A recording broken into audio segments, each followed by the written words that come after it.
Je l'ai eu 15 ans malade, mon mari, et 4 ans de terrible. J'avais toujours la clé sur moi.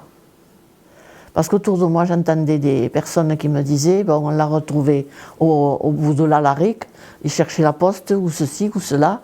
Et moi, c'était ma hantise, c'était qu'il m'échappe et que je ne le trouve pas. Voilà. Alors je fermais à clé. Et tout était fermé à clé. Et je restais là. Je restais là parce qu'il surveillait tout le temps pour que je sois là. Vous avez besoin d'aller aux toilettes, il vous suit. J'étais son bien.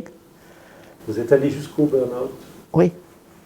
J'ai commencé par me soigner, réapprendre à marcher, à réfléchir, à réaliser que 2 heures après, on m'aurait trouvé, j'étais morte.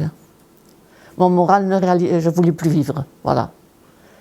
Je ne voulais plus vivre. Et puis, insensiblement, c'est passé. Il y a eu quand même France Alzheimer, des personnes qui m'ont aidée, qui me disaient toujours, dès que vous serez prête, on vous amènera à ici, au Clic. Et puis un beau jour, j'ai dit, je vais y aller toute seule. Une réaction, parce que c'était mon caractère, ça, avant. Et j'ai perdu tout ça.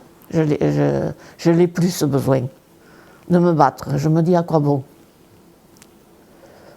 Et ça, il faut arriver à remonter. Moi, je me suis reculée. Je n'ai pas été aidée. J'ai été dans une association de 3e âge et où tout le monde m'a laissé de côté. Disant que c'était du cinéma que je faisais. Et là, j'ai dit, tout le monde est comme ça. Voilà. Et j'arrive pas à... Quelquefois encore. Mais vu mon âge, 80 ans, je vais commencer quoi? Je me bagarre depuis l'âge de 17 ans. 60 ans de vie commune.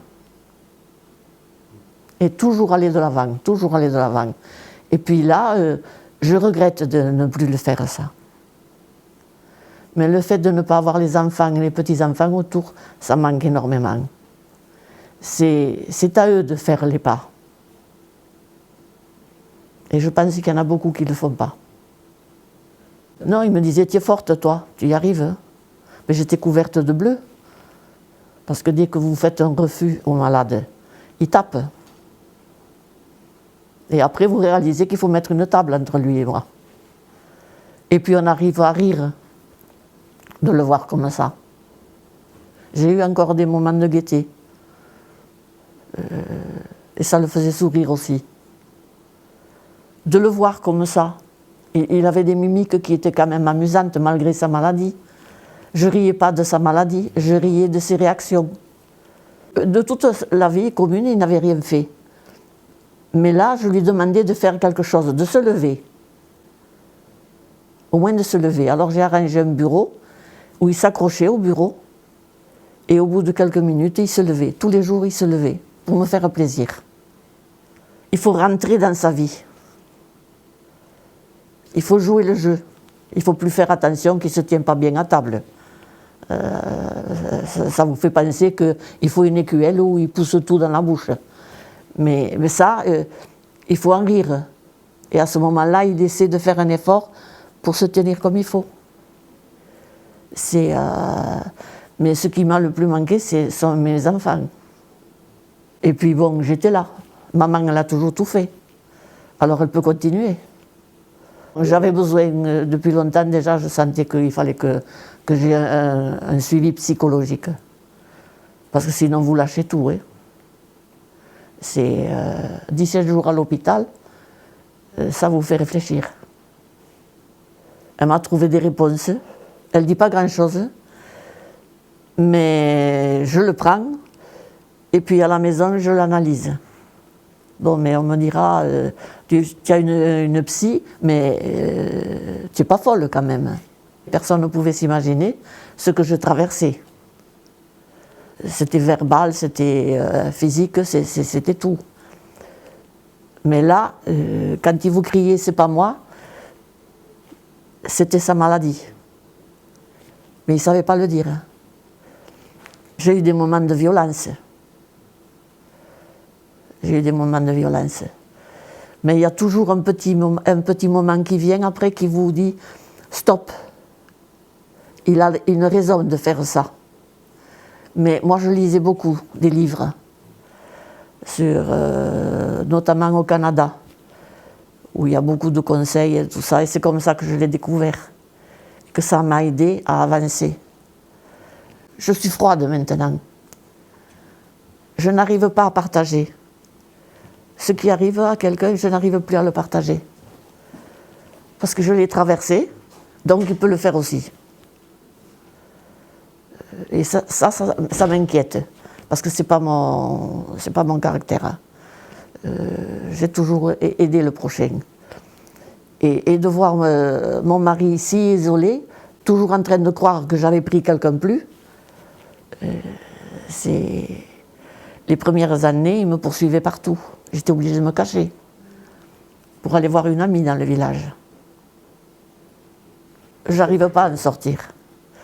Parce que j'arrive plus à pouvoir faire ce que je voulais avant. Maintenant, ça m'est égal. Mais je suis contente d'être arrivée à soigner mon mari et il est parti content. Il est parti heureux dans sa maladie. Quand il a eu sa crise, il m'a dit « aide-moi à attraper ces papillons ». C'était sa crise. Et il avait plus de 40 de fièvre. Mais c'était son regard. Le regard est très important chez ces malades. Il est clair, ils ont ses yeux. Mais quand ils sont en crise, il est noir et méchant. Et là, il faut faire attention. Il faut le suivre dans son délire à lui. Là, j'ai du monde. Parce que là, je vais rentrer chez moi et j'ai personne. Et je ne cherche même pas à sortir. Même le fait de téléphoner ou n'importe, je me dis à quoi bon. Ça tue une personne. Hein. C'est une maladie qui tue une personne. Hein. Je m'attache à tout. Je retiens tout. Et ça, c'est pas bon. J'analyse tout. C'est pas bon. Avoir le courage de taper à une porte. Dire je suis là. Ne pas avoir peur de pleurer. J'ai repris le volant pour accompagner mon mari en accueil de jour. Et pour éviter, parce qu'il avait toujours tendance à se mettre au volant. Et puis après, un jour, il a dit « Bon, aujourd'hui, je te laisse conduire. Vous arrivez devant l'accueil de jour. Ils ont besoin urgent d'aller au WC. Ils ne veulent pas y aller. Il ne faut pas céder. » Là, vous arrivez à dire « Ben, tu n'as qu'à te lâcher. » Moi, j'ai osé venir. Parce que je n'ose pas demander. Et je l'ai encore. J'ose pas demander. Je suis allée à des réunions de conférences France Alzheimer. Et où on m'a fait remplir un questionnaire. Et puis, Madame Boyles s'est rappelée de moi, parce qu'il y a un atelier qui s'est ouvert à Rustique. Vous êtes forte. Ah, en voilà un de plus qui m'a dit je suis forte. Je savais que ça me ferait rire. J'étais sûr que j'arriverais à avoir votre sourire. C'est ce que j'étais tout le temps. Ça me va très bien. Merci. Je ne me suis pas donné le droit dans la faiblesse. Personne ne peut s'imaginer tout ce que j'ai traversé. C'est quand mes parents sont repartis en Allemagne à 17 ans, ils m'ont laissé ici. Et ils m'ont dit que j'étais quelqu'un qui valait rien. Alors j'ai dit, je le serai. Et pour mon mari, j'ai fait pareil. Et chaque fois qu'il a essayé de m'abaisser, aussi mon mari, c'était, j'ai dit, il faut que j'y arrive. Mais là, j'y arrive plus. Mais j'ai la chance d'avoir des personnes comme vous. Attends, je vais